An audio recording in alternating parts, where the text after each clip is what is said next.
Kenapa Kang Emil memutuskan masuk partai politik dan kenapa Golkar? 10 tahun ini, Bung Philip, saya menemukan sebuah fakta. Gagasan-gagasan saya itu nggak bisa 100%. Karena dukungan DPRD parlemennya tidak optimal. Kalau gagasan besar ini mau 100% harus didukung oleh politik yang solid. Dan politik yang solid itu ya adanya di partai kan gitu.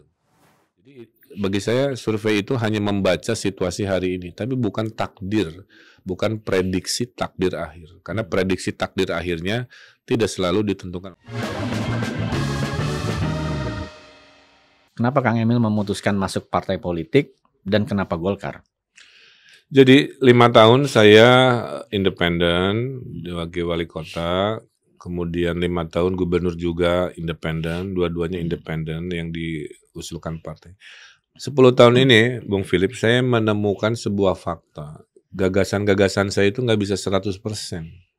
Karena dukungan DPRD parlemennya tidak optimal. Mungkin saya boleh klaim ya, gagasan besar saya itu hanya 60%. Itu menurut saya udah luar biasa. Di zaman wali kota, penghargaan perubahan ada 400. Di zaman wali kota, gubernur 530 awards. Berarti ada 530 perubahan.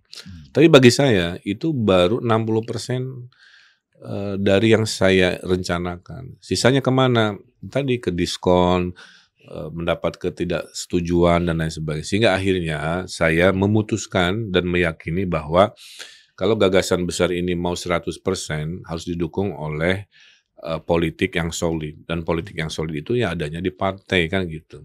Sehingga saya ada backup. Jadi di sanalah alasan saya memutuskan sudah saatnya di periode kedua dan seterusnya saya berkiprah di partai. Satu itu. Kedua, kenapa partai Golkar? Jadi saya melihat partai itu harusnya fungsinya 3, Bung. Satu, kontestasi demokrasi, pilkada, pilpres gitu ya. 2, pelayanan publik, ini jarang terlihat. Ketiga, pendidikan demokrasi. Harusnya partai ini hadir di 3 ini. Kebanyakan hadir di yang pertama. Nah, Golkar dalam pelayanan publik punya rumah sakit kecil, klinik namanya Yellow Clinic. Sudah 12. Jadi nggak harus nitip ke Kementerian Kesehatan. Ini partai pun ya, sebagai agen perubahan, melayani publik gratis, bikin rumah sakit kecil, itu bikin saya jatuh cinta. Kedua, pendidikan politik Golkar satu-satunya partai punya Golkar Institute. Sekolah nggak harus kader, selama ingin pintar urusan politik dan leadership boleh sekolah di sana. Jadi menurut saya ini contoh partai yang paling tepat ya. Kontestasinya sama, tapi pelayanan publiknya ada, kemudian pendidikan demokratis, memintarkan warga dalam hak politiknya dengan Golkar Institute ada. 3 alasan tadi. Dan gongnya saya tanya ke ibu saya, sebagai sumber energi spiritualitas saya mengatakan, udah paling betul di situ. Karena partai tengah, kira-kira begitu ya. Kalau partai tengah itu pas, karena Pancasila sebenarnya kan tengah. Tidak terlalu mendominasi ke golongan tertentu ya, atau ke sudut tertentu, tapi fokus di tengah. Jadi itu alasannya. Jawa Barat ini kan provinsi. Dan Golkar itu singkatannya kan bisa pas, golongan Kang Ridwan. Cocok logi. Cocok ya. Jawa Barat kan provinsi yang sangat penting dalam kontestasi elektoral. Betul, 35 juta voter tahun ini, naik 2 juta. Tidak hanya dalam konteks pilpres, tapi dalam pileg dan dalam konteks Bapilu Golkar. Menurut Kang Emil, Golkar di Jawa Barat itu seberapa kompetitif dibandingkan dengan partai-partai lain? Karena kalau kita perhatikan sebetulnya relatif agak stagnan kalau memperhatikan beberapa survei belakangan. Sebenarnya saya sih orangnya optimis ya.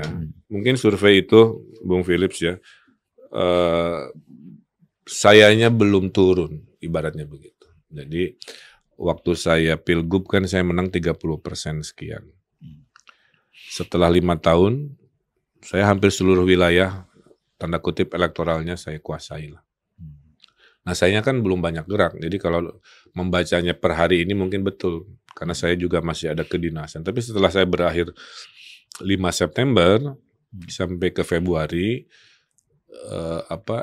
achievement saya, track record saya kan nanti akan saya jadikan buat mesin kampanye ke Partai Golkar. Saya kira akan ada perubahan signifikan. Coba lihat, Bung Philip kan nggak pernah lihat wajah saya di mana-mana di Jawa Barat. Di Instagram saya lihat. Nah, kalau di Instagram ya, tapi kalau di baliho kan nggak ada ya, Iya. karena belum gitu. Jadi saya optimis poinnya itu. Kita lihat April lagi ya waktu saya survei tadi. Saya survei kepuasan publik. Itu kepuasan publik alhamdulillah 90,6. Ya. Yang menginginkan saya lagi jadi gubernur Jabar sekitar 70%-an di survei itu. Nah, intinya saya optimis berdasarkan survei April tadi, dan saya belum menggunakan profil itu untuk elektoral Golkarnya. Menunggu setelah nanti saya selesai gubernur dan DCT ya tetapnya sudah ditetapkan, baru kita bergerak. Sambil nunggu 5 September itu, 7 minggu lagi dari sekarang. Iya, Golkar kan salah satu yang pertama membentuk koalisi. Tetapi hingga hari ini justru yang belum menyebutkan, kalau Partai Golkar sudah berkali-kali menyatakan Pak Erlangga. Tapi sebagai inisiator koalisi, sekarang kan dalam posisi yang relatif agak sulit karena beberapa nama yang berkembang.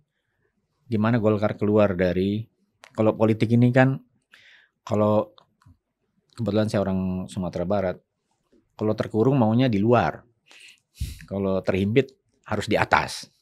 Golkar ini partai yang lihai. Kita tahu bagaimana Golkar lihai sekali sebagai partai legislatif gitu. Nah, dalam konteks ini Kang Emil sebagai Wakil Ketua Umum Jawa Barat melihat apa yang Golkar masih pegang kartunya kira-kira gitu. Ya, saya bicara sini bukan sebagai gubernur, bicara sebagai Wakil Ketua Umum bidang penggalangan pemilih. Jadi menurut kami ya bahwa dinamika perkoalisian ini tidak sefix yang orang baca di hari ini gitu. Di hari-hari ini aja silaturahmi antar warna itu kan masih berlangsung. Ya. Silaturahmi elit-elitnya masih berlangsung. Geser-geser sana sininya masih berlangsung. Pak Sandi dulu di mana di Gerindra, sekarang ke P3 misalkan. Jadi, nah sehingga saya meyakini bahwa koalisi ini tidak selalu identik harus mengumumkan di depan, karena perjodohan itu seringkali bisa di akhir karena ada hitungan-hitungan. Ambil contoh yang sederhana lah, Pak Ma'ruf Amin sebagai wakil presiden kan nggak ada di survei, nggak ada di balihonya. Ya, koalisi sudah ditetapkan. Kalau hubungan koalisi itu tadi ditanya harus memunculkan nama kira-kira begitu. Tiba-tiba mungkin di koalisi itu namanya ada, tapi detik terakhir berubah oleh sebuah hitungan. Jadi poin saya masih ada waktu itu. Kedua, Golkar per hari ini masih mencalonkan Pak Erlangga sesuai dengan keputusan Munas dan Rapimnasnya. Durasi pendaftaran itu kan 15 Oktober sampai kalau nggak salah 20-an November. Jadi menuju ke sana menurut saya dari pengalaman 2019 fix pasangan capres-cawapres itu durasinya menurut saya mendekati jelang-jelang pendaftaran. Ya. Nah disitulah masih ada ruang untuk negosiasi. Ya. Kalau saya lihat survei-survei kan sebetulnya capres yang paling tinggi 3 nama. Pak Ganjar, Pak Prabowo, Pak Anies. Tapi orang yang sering luput memperhatikan nomor 4-nya itu ada selalu nama Kang Emil. Iya betul. Dalam konteks politik, Kang Emil melihat ini sebagai apa? Peluang, tantangan, atau kira-kira punya langkah-langkah yang dilakukan? Jadi gini, kami ini tidak bisa menolak di survei kira-kira gitu kan. Ya. Kami ini kan objek survei. Bahwa saya ada di 4 besar mayoritas lah ya. Itu saya syukuri. Artinya kan ada kesukaan dari masyarakat terhadap sosok-sosok itu dengan persentasenya masing-masing. Berarti ada value gitu. Ya. Nah, saya kan menjadi pemimpin 10 tahun, Bung. Tidak modal saat itu, kemudian pencitraan gitu kan. Sehingga orang tinggal lihat rekam jejak, fisik apa yang dibangun, keputusan apa. Nah, bahwa survei yang bagus ini menjadi sebuah kesempatan di nasional, nah tidak semerta-merta sematematis itu. Ada yang tidak tadi kayak Pak Maruf Amin tidak tersurvei, akhirnya jadi. Ada yang jadi bagi saya survei itu hanya membaca situasi hari ini, tapi bukan takdir, bukan prediksi takdir akhir. Karena prediksi takdir akhirnya tidak selalu ditentukan oleh survei. Saya ambil contoh real ya.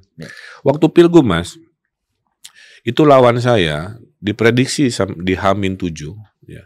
Saya sebut aja pasangan Saiku dan Pak Sudrajat. Itu di 11% di H-7. Pas hari H-nya 28%. Coba 2 kali lipat. Artinya apa? Survei tidak bisa membaca kerja-kerja teritorial. Paham ya? Kerja-kerja teritorial di 7 hari terakhir.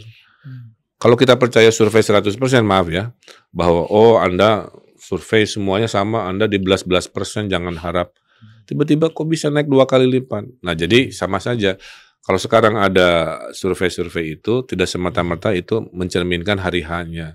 Ada kerja-kerja yang tidak terbaca di detik-detik terakhir. Sehingga teman memang tidak ada alat lain ya untuk merekam keilmiahan sebuah kontestasi ya kecuali survei. Dan saya juga mengkritisi sedikit gitu ya. Kadang-kadang kenapa survei beda-beda kan? Biasanya kalau surveyor itu garis miring juga tim sukses, nah biasanya objektivitasnya mungkin tidak semurni kalau surveyor itu hanya sebagai surveyor aja. Satu itu.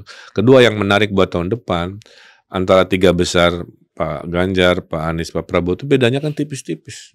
Jadi menentukan siapa yang nanti menang dengan perbedaan tipis itu menurut saya menarik untuk dilihat. Dan sehingga tapi apapun itu saya doakan kita mendapatkan pemimpin yang sesuai yang rakyat harapkan.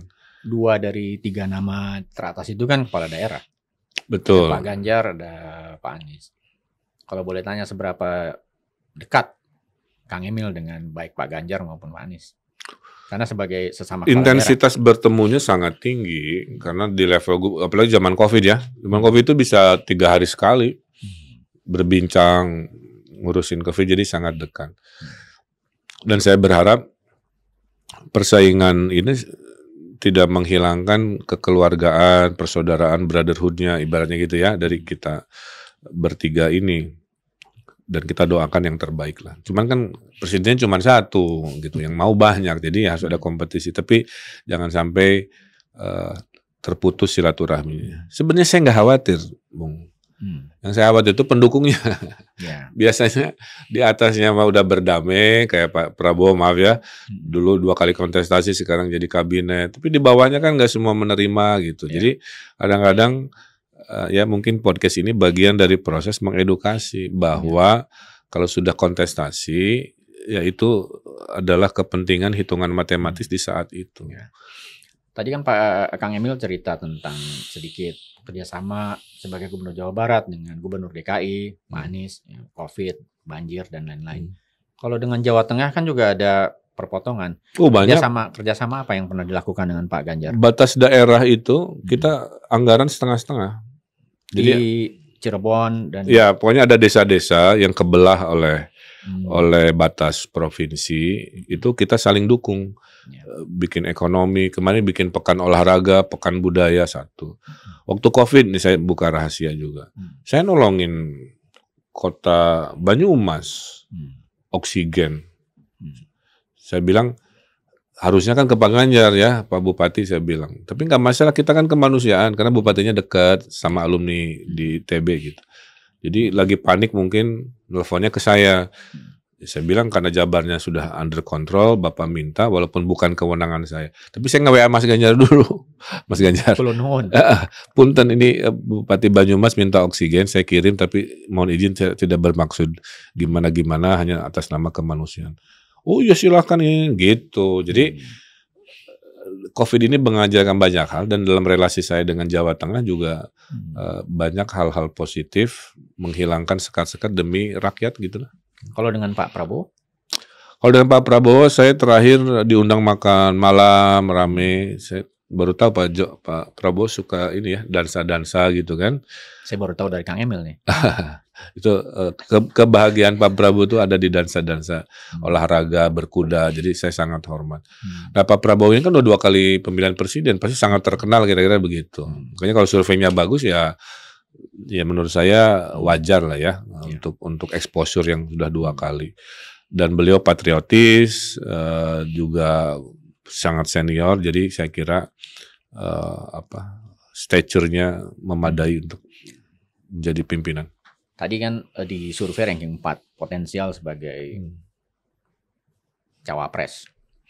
Juga ada beberapa nama yang disebut sebagai calon wakil presiden. Misalnya Pak Sandi, Pak Erick, Pak Erick Thohir, dan lain-lain. Dengan 3 orang ini, tadi yang dengan nama-nama yang akan menjadi cawapres itu kan sudah banyak kerjasama. Kalau dengan 3 cawapres paling tidak menurut survei, Pak Sandi dengan Pak Erick, apa yang pernah Kang Emil lakukan bersama-sama? Banyak. Kalau dengan Pak Sandi saya buka rahasia juga sedikit. Dulu Pak Sandi mau nyalon di DKI, itu curhatnya ke saya dulu. Saya masih ingat makan malam di di sebuah restoran. Kang, sebagai wali kota Bandung kasih dong pengalaman. Dulu Pak Sandi sama Pak Ep, kalau nggak salah. Ya. Saya ceritakan, Kang kalau mau menang gini. Jadi awal karir Pak Sandi berpolitik, saya berkontribusi memberikan masukan-masukan lah kira-kira begitu. Setelahnya lebih ke kedinasan kepariwisataan kan, sebagai Menpar Parekraf lah kira-kira. Sering makan malam dengan Bu Asia Uno-nya juga, sahabatan dengan istri saya. Itu hubungan dengan Pak Sandi. Kemudian kalau dengan Pak Erick juga karena BUMN kan banyak sekali kegiatannya di Jawa Barat, jadi interaksinya sangat intens. Pas jadi ketua PSSI, saya dukung, saya ikut tanda kutip lah mempromosikan, mengkampanyekan, dan hubungan sangat baik. Bahkan kemarin juga kan waktu ke Bandung Pak Jokowi ada Pak Erick 2 hari, ya kita udah kayak teman aja, sebelahan ngobrol curhat-curhatan juga. Poinnya kita berdua saling dukung, apapun takdir Tuhannya lah kira-kira. Jadi tadi seperti yang disampaikan Kang Emil, tidak khawatir sebetulnya di atasnya ini sebetulnya hubungannya baik semua. Iya, makanya antar saya suka baca di medsos ya. Kok kayak pendukungnya tuh kayak seolah-olah berantem ya, saling serang, seolah-olah mewakili yang didukungnya, padahal di level atasnya mah baik-baik saja. Bahwa memang ada kompetisi kan nggak bisa dihindari, tapi tidak dalam konteks berkompetisinya mereka saling musuhan, saling ngejahatin atau apa, nggak ada. Makanya pesan saya ke rakyat Indonesia 2024, kita dukung dengan cara-cara yang tidak bertengkar. Siapa yang terpilih sudah ada garis tangannya, ya. Kita sambut takdir itu dengan kegembiraan. Jadikan pemilu ini kayak PON, 5 tahun sekali atau 4 tahun sekali kalau PON ya. Kemudian saling smash gitu kan, saling serang tapi setelahnya salaman. Jangan baperan, kita berteman lagi. Saya berharap begitu.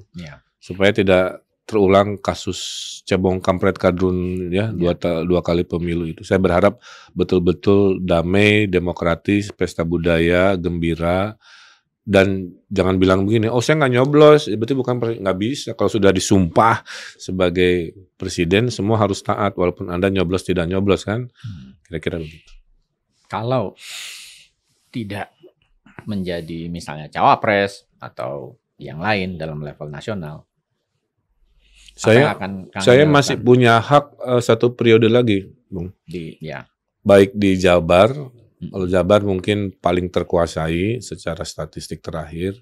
Yang saya surprise justru survei di DKI kenapa ranking 1 dari berbagai info ya yang saya baca. Padahal nggak pernah pasang baliho, billboard di Jakarta, nggak pernah teritorial, nggak pernah nongkrong di Car Free Day gitu. Saya nggak ngerti. Nah, cuma satu jawaban yang masuk ke logika saya. Jangan-jangan warga Jakarta mengkonsumsi track record saya dengan media sosial dan berita. Sehingga karena Jakarta sangat full orang kota, full akses ke teknologi dan internet, dia mengkonsumsi pemberitaan saya. Hanya itu. Kalau Jawa Barat kan desa-desa ya, saya harus belusukan, harus turun, motoran, apa dan sebagainya.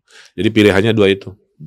Cuman nanti diputuskan di bulan Februari, karena kita baru tahu apakah Partai Golkar bisa ngusung sendiri atau ternyata harus berkoalisi, kan nggak tahu. Jadi Untuk yang Jakarta atau untuk ya yang dua-duanya, dua-duanya. Ya idealnya kan Golkar menang dua-duanya, menang di Jabar, menang di DKI. Nanti kan hitungan itu nggak bisa ditentukan dibahas sekarang, tapi setelah gimana sih hasil pemilihan legislatif di bulan Februari. Kalau boleh tanya, secara pribadi, Kang Emil lebih memilih yang mana kalau dihadapkan dua pilihan?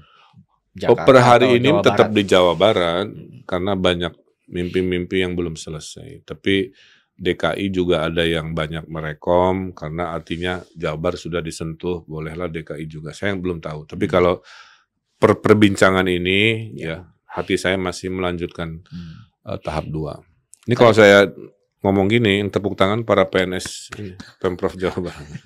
Nggak mau ditinggalin. Iya, iya. Nah, tadi Kang Emil menyebut mungkin orang Jakarta mengkonsumsi sosial media. Kang Emil salah satu kepala daerah yang paling aktif di sosial media dan mungkin interaksinya banyak sekali dengan publik. Menurut Kang Emil, dari sisi governance, pemerintahan, apakah sosial media itu efektif juga? Misalnya bisa menjadi signal bagi wali kota, kabupaten, bupati melihat misalnya Kang Emil di sosial media. Jadi dia melihat signal-signal juga gitu dari gubernur. Kan kita ini harus berkomunikasi dengan cara rakyat berkomunikasi. Kalau rakyat masih mayoritas di TV, ya kita munculnya di TV. Sekarang rakyat mayoritasnya ada di HP, maka kita munculnya di HP. Kalau rakyat tidak ada teknologi, hanya melihat zaman Bung Karno gitu ya, nggak ada teknologi, ya munculnya di jalanan berupa spanduk gitu. Jadi media sosial adalah kebutuhan. Ya. Dan media sosial itu kayak kendaraan, dipakai kebaikan jadi alat kebaikan, dipakai keburukan menjadi alat keburukan. Nah saya di media sosial itu rumusnya adalah satu, memberitakan agenda, ngapain aja hari ini, kemana aja, apa hasilnya. 2, menjawab pertanyaan, klarifikasi, tudingan, tuduhan, kayak tadi misalkan Al-Jabar gitu ya. Yang ketiganya adalah mengedukasi tentang global warming, mengedukasi tentang hal-hal baru. Yang keempatnya, personal posting. Tapi dari semua ini yang paling tinggi interaksinya justru yang receh, personal posting. Nah itulah yang saya lakukan. Itu berapa persen yang Kang Emil respon sendiri atau ada tim? Semua ada tim, cuman yang saya respon sendiri paling di Instagram aja. Karena kan platform terlalu banyak, Bung. Iya. Ada Facebook, ada Instagram, ada Twitter, ada TikTok, ada Thread, ada YouTube. Minimal 6 coba. Gak mungkin kan? Tapi semua dibutuhkan di era komunikasi publik hari ini. Makanya saya cukup satu aja yang Instagram. Lain-lain dikelola admin. Satu hal yang belum kita diskusikan nih Kang Emil, soal luar negeri. Kang Emil kan dulu, pertanyaan tadi di awal, menyelenggarakan Smart City Summit. Betul. Karena ada desentralisasi itu memungkinkan kepala daerah kita melakukan hubungan-hubungan yang sifatnya luar negeri juga, seperti Smart City Summit dan lain-lain. Hal-hal yang terkait internasional apa lagi yang pernah Kang Emil lakukan selain? Dan justru ini masukan ke Kemlu ya, bahwa diplomasi demi kesejahteraan rakyat tidak bisa hanya menjadi domain pemerintah pusat. Bahwa kebijakannya diatur pemerintah pusat, iya. Tapi aktor yang berdiplomasinya nggak bisa hanya diplomat-diplomat dari Kemlu. Karena apa? Hubungan bisnis itu biasanya langsung door to door. Banyak sekali. Dan door to door-nya itu antar negara. Makanya semua kepala daerah harus dibekali skill diplomasi. Karena saya sekolahnya di Amerika, jadi skill diplomasinya sudah ada. Saya pernah kerja jadi diaspora kan, sekitar 6 tahun di Hong Kong, di Amerika saya ada. Tapi kapasitas itu tidak dimiliki semua, makanya saya memohon agar diplomasi ini dikasih aturan, ruang, dan dukungannya dari pemerintah pusat ke daerah-daerah, supaya bisnisnya lebih cepat. Kalau bisnis lebih cepat, konkret, investasi kayak kita 5 tahun berturut-turut kan, investasi tertinggi di Indonesia adalah Jawa Barat, terakhir 175 triliun membawa 185.000 lapangan pekerjaan. Itu hasil door to door, Mas. Saya ke Amerika, saya ke Tiongkok, kemana. Saya cuman dalam 1 minggu nih contoh ya. Saya ke Jepang 3 hari, lanjut Korea Selatan 3 hari. Pulang-pulang dapat 200 miliar. Karena melobi tahu ada rezeki gitu ya yang hanya bisa didapat kalau kitanya datang ke sana kulo nuwun demi rakyat dapat. 100 miliar dari Jepang, 100 miliar dari Korea. Kalau dikalikan 500 bupati, wali kota, gubernur melakukan, kan percepatan buat kesejahteraan rakyatnya luar biasa. Nah, isu terbesar sekarang tetap investasi, karena investasi itu penting untuk mempercepat hadirnya lapangan pekerjaan. Jadi, kepada bupati, wali kota yang ingin tingkat penganggurannya turun, ciptakanlah lapangan pekerjaan, salah satunya melalui mendatangkan banyak investasi. Dan investasi tidak bisa didatangkan kalau kita tidak merayu punya skill diplomasi gitu. Terakhir Kang Emil tadi menyebut ibu sebagai sumber energi spiritual. Apakah setiap langkah politik Kang Emil atau tidak hanya langkah politik, kebijakan mungkin mempengaruhi daerah dan lain-lain itu, bagaimana peran ibu Kang Emil dalam konteks itu? Ibu saya kan sumber energi lah ya. Lagi galau berdoakan, menasehati. Biasanya tidak selalu dalam bentuk ibu pendapatnya apa, tapi lebih seperti yes no lah. Ma kalau partai ini gimana? No. Kalau ini yes gitu. Baru kalau elaboratif saya tanya. Termasuk urusan-urusan yang sifatnya politik, urusan-urusan. Nah, karena ibu saya sebenarnya aktivis. Jadi waktu tahun 60-an, ibu saya itu tukang demo HMI. Jadi ibu saya HMI, bapak saya HMI, berjodoh di demo mahasiswa. Di Bandung? Di Bandung. Makanya saya disebutnya anak biologis HMI. Kalau nggak ada HMI, saya nggak ada, kan gitu. Karena berjodohnya di sana. Nah, jadi ibu saya itu dari mahasiswanya sudah aktivis, ITB Farmasi, sampai sepuhnya 83 tahun masih punya insting-insting, pendapat-pendapat yang dasarnya adalah melindungi anaknya gitu ya. Jadi dasar filosofinya itu ini anak harus terlindungi, maka nasihat saya adalah yang melindungi. Kan saya dilarang nyagup di Jakarta. Jadi waktu saya masih wali kota, ingat ya, saya itu dipanggil partai loh di Senayan. Disuruh nyalon gubernur Jakarta, partai ada, katanya logistik ada. Saya datang ke ibu saya bilang jangan, karena kamu masih setengah jalan, nanti kamu akan diingat sebagai wali kota Bandung yang tidak amanah, tidak selesai kan gitu. Akhirnya saya enggak, saya bereskan 5 tahun wali kota, Pak Anies yang menang takdirnya gitu. Padahal kalau dulu saya ngelawan nasihat ibu saya bisa aja, kapan lagi dari wali kota gubernur DKI kan ikut. Tapi saya nurut dan akhirnya betul. Saya beres sebagai wali kota, dicatat sebagai wali kota Bandung yang selesai membereskan banyak urusan. Sekarang juga gubernur 5 tahun insya Allah selesai. Jadi track record saya adalah pemimpin yang selesai. Kang Emil, terima kasih banyak waktunya. Menarik kali perbincangan kita. Demikian tadi bincang-bincang di Tenggara Talk bersama Ridwan Kamil atau Kang Emil, Gubernur Jawa Barat. Terima kasih.